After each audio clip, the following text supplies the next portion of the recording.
Olá, meninas e meninos. Então vamos continuar. Eu comentei na abertura dessa aula que nós faríamos um resgate, né, uma revisão sobre os temas mais importantes que nós vimos até agora. Tá? Então, naturalmente que lá no início dos nossos estudos, né, na composição de movimento, no sistema de unidade, nós vimos detalhadamente todos esses tópicos do conteúdo. Agora eu vou fazer de forma assim, revisão, né, de forma que você recorde, né, uma forma de recordar os conteúdos.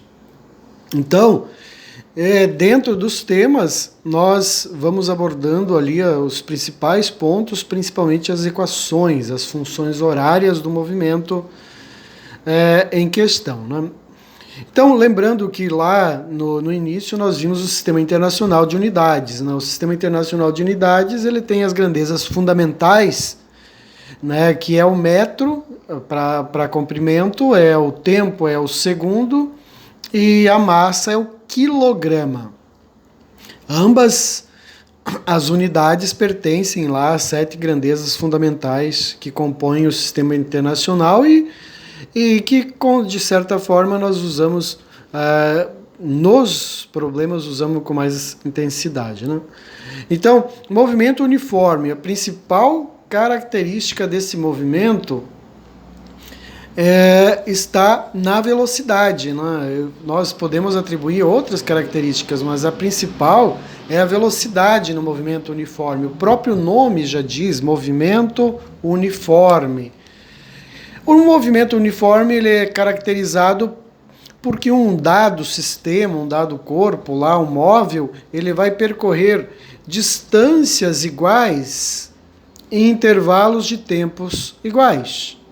Isso caracteriza que ele vai sempre estar em movimento com a mesma velocidade. Então, movimento uniforme, o nome já diz, a velocidade é sempre igual. Por quê? Porque ele anda a deslocamentos iguais em intervalos de tempos iguais. A principal característica é essa, né? Então a velocidade é constante. Ele vai estabelecer a mesma média em todos os percursos, né? Em todos os percursos que o móvel estiver, ele vai deslocar com a mesma velocidade. Então, em qualquer um dos trajetos, a aceleração vai ser nula. Se a velocidade não aumenta e não diminui, então nós não temos aceleração nesse movimento. Então, duas características aqui, mas a principal que você deve guardar é que a velocidade é constante, não? Então, nós podemos estabelecer uma média de velocidade, não? Que nós chamamos velocidade escalar, porque nós estamos apenas interessados no valor numérico e unidade da velocidade nesse momento. Então a velocidade média ela vai ser constante, portanto eu vou ter a velocidade no trecho 1 igual a velocidade no trecho 2, igual a velocidade no trecho 3, e aí sucessivamente de forma que nós vamos ter a mesma velocidade. E aí para relembrar, vocês têm lá a equação da velocidade média, aonde eu vou dividir o deslocamento, que é o ΔS, eu já vou definir para vocês, e dividido pelo ΔT.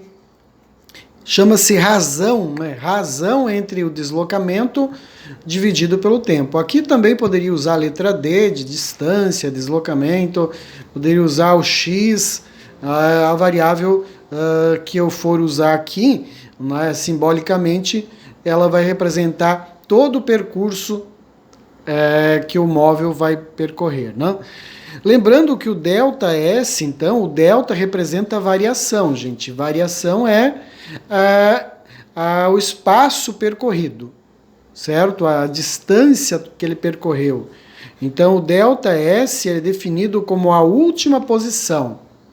Então, ΔS é a última posição. Eu vou representar com o S de espaço, tá? De space, a letra S. Então, eu pego lá a posição que ele partiu, a posição que ele terminou o trajeto, e esse deslocamento é o que nós chamamos de variação, ou ΔS. Eu vou representar aqui como S0, posição inicial, e S a posição final. O ΔT da mesma forma. ΔT representa a variação do tempo. Ou seja, ele partiu, aqui nós tínhamos um intervalo de tempo registrado. Até aqui temos o último intervalo lá que você registrou.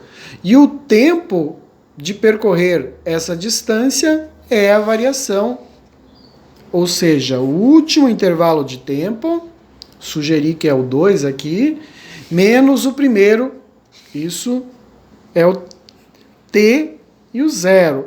É usado o 0 aqui porque seria a origem da contagem, né? A origem da contagem é o 0. Então nós usamos o T0.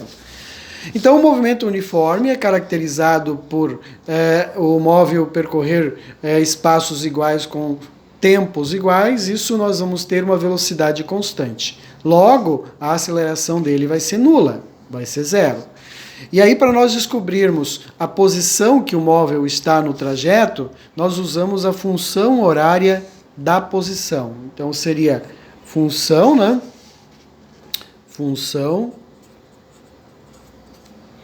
horária da posição. A posição, como eu falei, eu vou representar com a letra S. Bom, partindo desse princípio aqui, dessa equação horária, se eu passar o tempo multiplicando a velocidade, tá dividindo, passa multiplicando, vai ficar a velocidade vezes o tempo. Isso me dá o deslocamento. Se eu quiser a posição, aí eu substituo ΔS pela posição final menos a inicial. É só uma manipulação algébrica, não precisa decorar. Eu estou só mostrando para vocês como é que ficaria, neste caso, a equação ou a função horária.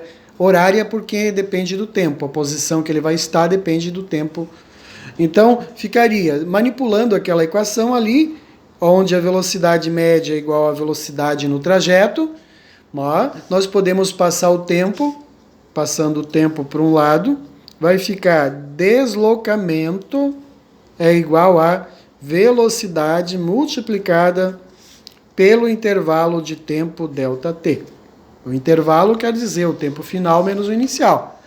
Agora, se eu pegar o tempo da posição, o intervalo de tempo para aquela posição, então nós vamos dizer que o tempo inicial é igual a 0, né? Aí ele vai ter um tempo total percorrido.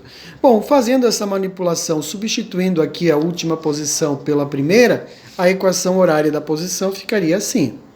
A última posição depende da primeira posição, né, de onde ele partiu. Essa é uma constante, ela não vai alterar. Supondo aqui que nós não tenhamos alterado a velocidade vezes o tempo de local, então ficaria velocidade multiplicado pelo t, considerando que para o tempo inicial t0 é 0 segundo. E essa é a equação horária que nós vamos usar para determinar a posição no trajeto. Então, movimento uniforme, a velocidade é constante, certo? Agora, pelo movimento variado.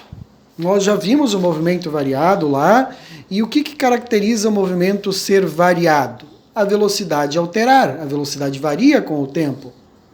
Como a velocidade varia com o tempo, nós vamos ter uma aceleração constante, ou seja, ele vai acelerar no trajeto. Então, nesse percurso que ele vai fazer, desde a posição que ele partiu, ele vai andar deslocamentos cada vez maiores, porque ele está acelerando e a velocidade está variando.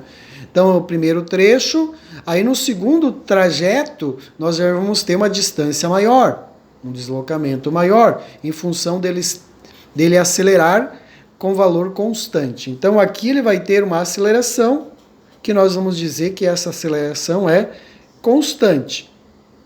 Ou seja, no trajeto, ele vai acelerar de forma igual, constante. Se nós tratarmos do movimento uniformemente variado, eu estou tratando do movimento em linha reta por considerar que é o movimento mais simples para mostrar nesse momento, né? Então, o movimento em linha reta é o movimento mais simples, mas poderia ser em movimento circular, poderia ser em curvas. Nesse caso, as equações elas ficam mais complexas para você definir deslocamento, também a aceleração, né? Que aí depende da trajetória, se é círculo, curva. Bom, então movimento uniformemente variado em linha reta, retilíneo uniformemente variado, a aceleração é constante, a velocidade varia com o tempo, ela aumenta dependendo se o movimento é acelerado. Se o movimento for movimento desacelerado ou retardado, então ele vai reduzindo a velocidade, vai diminuindo e as distâncias vão ficando cada vez menores, mas a aceleração dele, o módulo, né, vou dizer o módulo da aceleração é constante. Bom, então o movimento ele tem duas características fundamentais. A velocidade aumenta ou diminui, ela varia, e neste caso a aceleração dele vai ser constante. E aí nós temos as equações horárias, né, as funções horárias, como foi abordado no início, né? Então as funções horárias do movimento, então eu vou abreviar aqui, ó, função horária do movimento retilíneo uniformemente variado. As equações horárias desse movimento, elas vêm lá das definições, né, da aceleração média. Então, se eu partir que a aceleração é constante, estabelecer uma média de aceleração aqui, eu saberei quanto ele vai acelerar no trajeto. Por quê? Porque eu estou fazendo uma média, já que ele vai acelerar de forma uniforme. Então, nesse caso aqui, nós dizemos que a aceleração média, né, lembrando lá das equações horárias, é a variação da velocidade. Lembram como é que escreve a variação da velocidade? Delta V. Delta V dividido pelo delta T. Então eu posso partir dessa função matemática e definir a função horária da velocidade. Lembrando aqui, né, que a definição para o delta V é a variação da velocidade. O delta sempre significa uma variação. Então ele vai ter uma velocidade nesse ponto, vai estar com a velocidade inicial, aí a velocidade vai alterando na medida que ele vai acelerando, tá? Então ele vai ter velocidade alterando no trajeto. Mas como eu quero saber a média de aceleração, então eu pego a última velocidade e diminuo com a primeira velocidade. O V0 é a primeira velocidade. E o ΔT representa a variação do tempo. Da mesma forma, você faz ΔT, o último intervalo de tempo, né, registrado, o primeiro intervalo, e aí diminui. Tempo final menos o tempo inicial. Aí você consegue, substituindo na função aqui, estabelecer a função horária da velocidade, da mesma forma que nós fazíamos lá no movimento uniforme, né? Nós substituímos o ΔS, que é o deslocamento, pelas posições. Aqui nós vamos substituir a variação da velocidade pela velocidade no tempo x, lá no ponto que está registrado, e o tempo na velocidade do ponto inicial. Então, substituindo aqui, nós ficamos com a função horária da velocidade. Então, a primeira função horária, eu vou estabelecer função horária da velocidade. Olha só, essa função horária da velocidade aqui, nós dizemos que é uma função que depende do tempo. Então, essa velocidade aqui, ela depende do tempo. Por isso, nós chamamos velocidade V de t. É a velocidade que depende do tempo. Bom, substituindo na equação horária o ΔV, substituindo pela velocidade final menos a inicial, nós vamos assimilar que a aceleração é a mesma em todo o trajeto. A aceleração vai ser igual, ela não vai alterar. Então, admitindo que para o tempo inicial t0 é zero o tempo, até um tempo final, a equação horária da velocidade ficaria assim. Ó, passa o tempo multiplicando a aceleração, fica o ΔV. Substituindo o ΔV ali, velocidade final menos a inicial, a função horária da velocidade, que depende do tempo, ficaria a velocidade inicial mais a aceleração multiplicada pelo t. Velocidade depende do t, do tempo.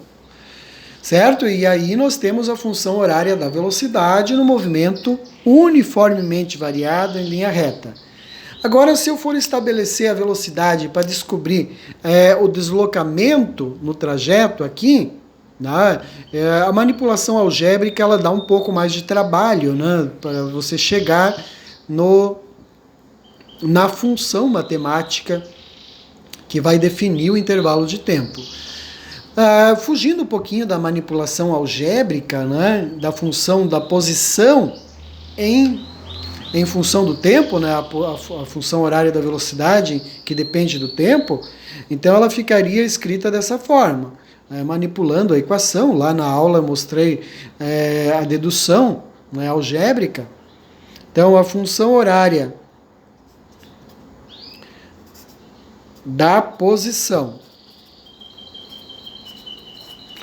A função horária da posição, lembrando que a posição nós vamos usar a letra S, né, para representar a posição, aí ficaria assim, ó. Então, eu vou pegar a função horária da velocidade, vou isolar a variável t, para substituir na equação da posição lá do movimento que nós vimos uniforme. E aí, fazendo as contas, a manipulação, nós vamos chegar a uma função horária de posição que depende do tempo. Tem outras formas de usar, né, através do gráfico da velocidade, eu posso chegar a essa equação. Tem várias formas algébricas de chegar, né, mas eu vou pegar essa função, né, que depende da posição, a posição que depende do tempo, né? Olha só, a posição depende do t. Dependendo do tempo de trajeto, ele vai ter... depende da aceleração também do trajeto, né? Da velocidade inicial que ele vai partir, depende de outras grandezas, mas é uma função em função de tempo, é uma função horária que depende do tempo. Então a posição inicial depende da posição que ele partiu, a velocidade inicial que ele partiu, multiplicada pelo t. Se nós pegarmos essa equação aqui, nós vamos lembrar que é lá no movimento uniforme. Então, se eu isolar o tempo aqui e substituir aqui, né, nós vamos ter uma função horária sem o tempo, né, que nós vamos chegar numa outra equação em seguida. Mas, neste caso aqui, nós queremos uma função que dependa do tempo. Certo? Então eu vou isolar a velocidade final e vou substituir aqui, no lugar do V0. Então nós teremos uma equação que vai ficar com o termo da aceleração multiplicada pelo tempo ao quadrado e dividido por 2. Veja que se eu fizer a manipulação algébrica, eu vou ter esse termo aqui, aonde é uma equação de segundo grau, aqui uma função de primeiro grau. Então, essa equação, ela depende do tempo. E aí nós temos outra função horária que ela não depende do tempo, que vem dessas duas equações juntas aqui, da velocidade e da posição. Se eu pegar a função horária chamada de Torricelli, né, que você isola o tempo, Torricelli é um matemático italiano, né, que ele usou essas duas equações horárias, isolando o tempo, substituindo aqui, ele encontrou uma equação que encontra velocidade, aceleração e posição sem depender do tempo. Então a última equação horária é chamada equação de Torricelli ou Torricelli. A equação horária de Torricelli, ela não depende do tempo. Porque, como eu falei, ele isolou o t, substituindo nessa equação, fazendo a manipulação algébrica, ele chegou a uma equação que você determina a velocidade. Esse quadrado é devido a esse termo de segundo grau aqui na manipulação algébrica. Então, velocidade final, velocidade inicial ao quadrado, mais duas vezes, né, esse 2 aparece na função, duas vezes o valor da aceleração e vezes o deslocamento, que é o ΔS. Aqui, passando o ΔS para o outro lado, fica o ΔS. E essa é a função horária que não depende do tempo, tá? Então, ela não depende do tempo, Torricelli, e as outras dependem do tempo.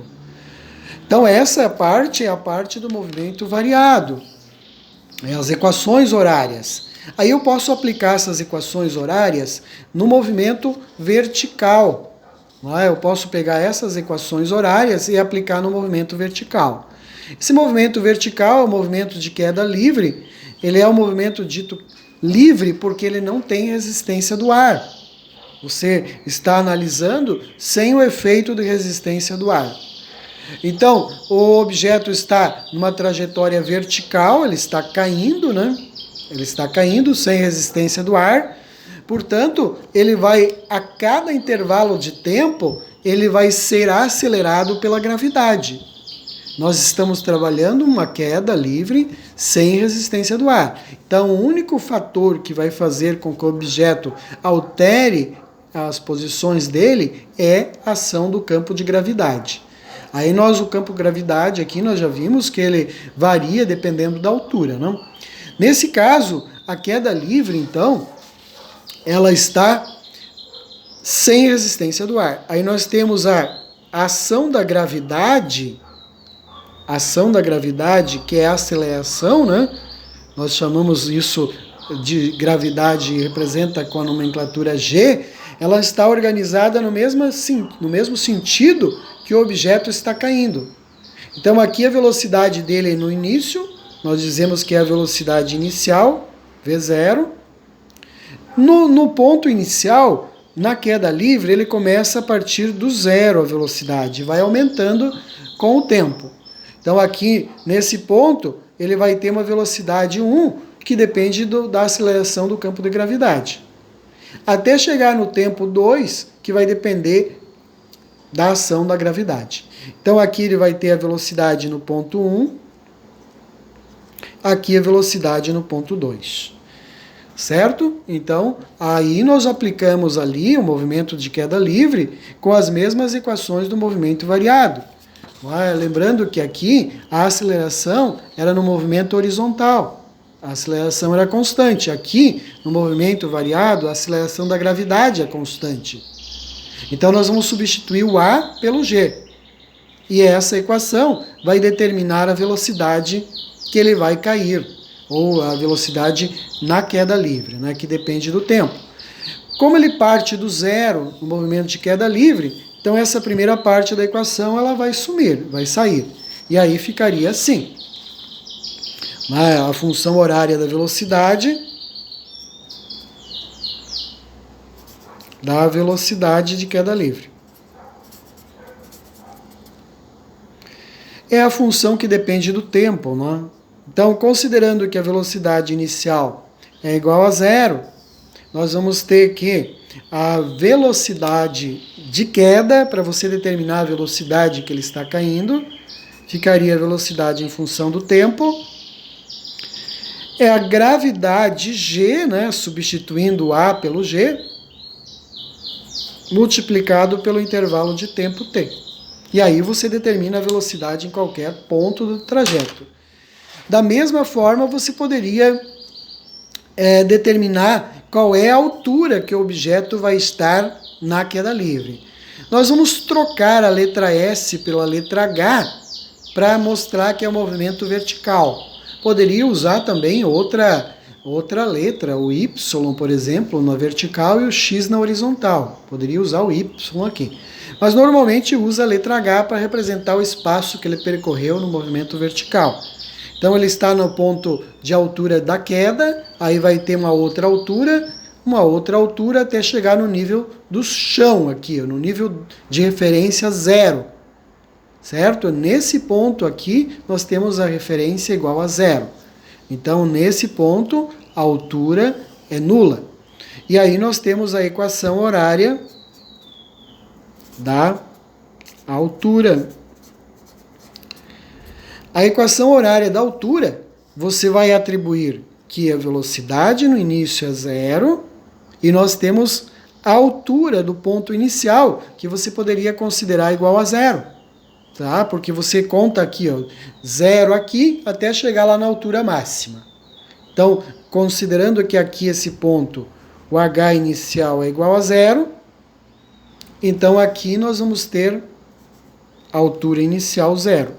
Aí, substituindo na equação do movimento variado que nós vimos, aonde a equação que dependia do tempo, a velocidade inicial é zero, a posição inicial é zero, então esses dois termos saem fora da equação. Fica só o a vezes o tempo ao quadrado dividido por 2. Só que o a nós vamos representar na queda livre pelo g. Então ficaria, nesse caso, substituindo na equação, né, da altura. E outro detalhe importante, que nós vamos trocar o S de espaço, de posição, pela letra H. O H em função do tempo, certo? Então, o H em função do T é igual, como os dois primeiros termos são nulos, então fica G, que é a gravidade, a aceleração da gravidade, o tempo ao quadrado, dividido por 2. E aí eu aplico essa equação nos problemas de queda livre, né? Ainda, lembrando que eu posso utilizar a equação do Torricelli, né? Então eu poderia utilizar aqui a equação do Torricelli. Aí a equação do Torricelli, da mesma forma, nós vamos ter a posição inicial e a velocidade inicial nula. Então, se a velocidade inicial é nula e a posição inicial é nula, substituindo na equação de Torricelli, a equação de Torricelli do movimento variado não depende do t. A posição é o deslocamento, a aceleração e a velocidade. Como a velocidade inicial é zero e a posição inicial é igual a zero também, então ficaria a equação de Torricelli, ficaria assim. A velocidade final não é nula, ela é diferente de zero, está em queda. Mas a velocidade inicial é zero, então ficaria 2 vezes a gravidade vezes a altura h. E aí eu tenho a equação horária do movimento vertical chamado queda livre, né? E dessa forma eu poderia também analisar o movimento de lançamento vertical para cima. Agora eu estou lançando. Quando ele está em queda, ele parte de zero. Então ele parte do ponto inicial lá da queda, numa altura h, ele começa de zero. E a gravidade vai atuando e ele vai aumentando a velocidade até o ponto de final que eu estou analisando, tá? Então, no movimento vertical para cima, nós vamos ter um movimento dito desacelerado. No movimento de queda livre, é acelerado porque a gravidade ela está no mesmo sentido da velocidade. Mas, nesse caso aqui, nós estamos no movimento vertical, onde a gravidade vai atuar contra. Notem que aqui é a velocidade inicial, ele está organizado de tal forma que a velocidade é orientada verticalmente para cima, né? Ela está subindo. Quando ele chega lá na altura máxima é zero. Então a última velocidade aqui, essa velocidade no fim, é igual a zero.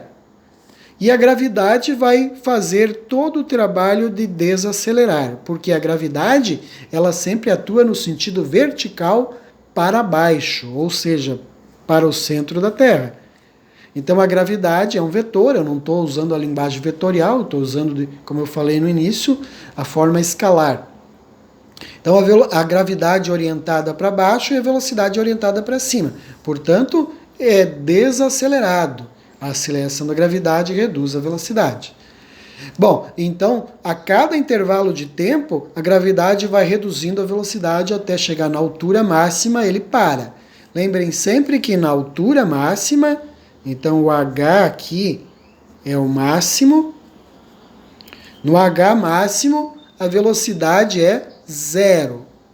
Quando ele chegar nesse ponto, portanto, nós não vamos ter velocidade.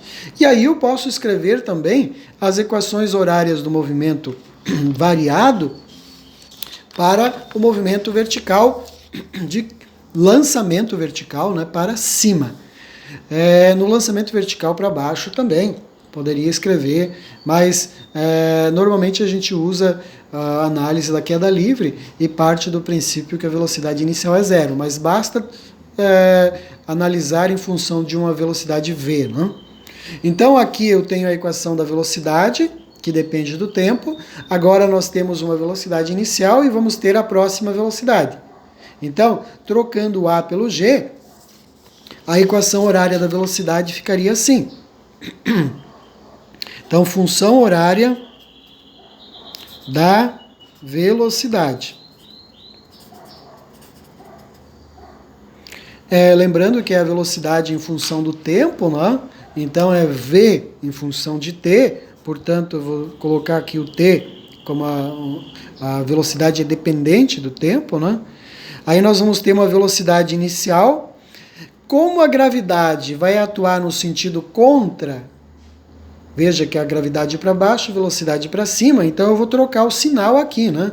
Lembrando que aqui no movimento nós tínhamos a aceleração com o sinal positivo, mas pode haver um movimento de retorno ou redução da velocidade, onde ele vai apresentar valores negativos, né? Mas, nesse caso, como o movimento é desacelerado ou retardado, como os livros chamam, então o G vai atuar contra, por isso ele é negativo. V, G de T, né? Bom, e aí eu posso escrever também a mesma forma para a equação horária da posição. Então a função horária que vai determinar a altura, na posição de altura máxima, função horária da altura. Aí, para escrever a função horária da altura, você usa de novo a função horária do movimento variado, onde a função horária da altura é dependente do tempo. Só que eu troquei o S de posição pelo H de altura para mostrar a diferença, né, no movimento na horizontal com o movimento vertical. Agora, veja, nós temos o H0, que nós consideramos normalmente, se é na linha de referência do chão, zero, tem velocidade inicial, agora ele foi lançado, então ele foi lançado com a velocidade, o A troca pelo G e a equação horária ficaria assim, função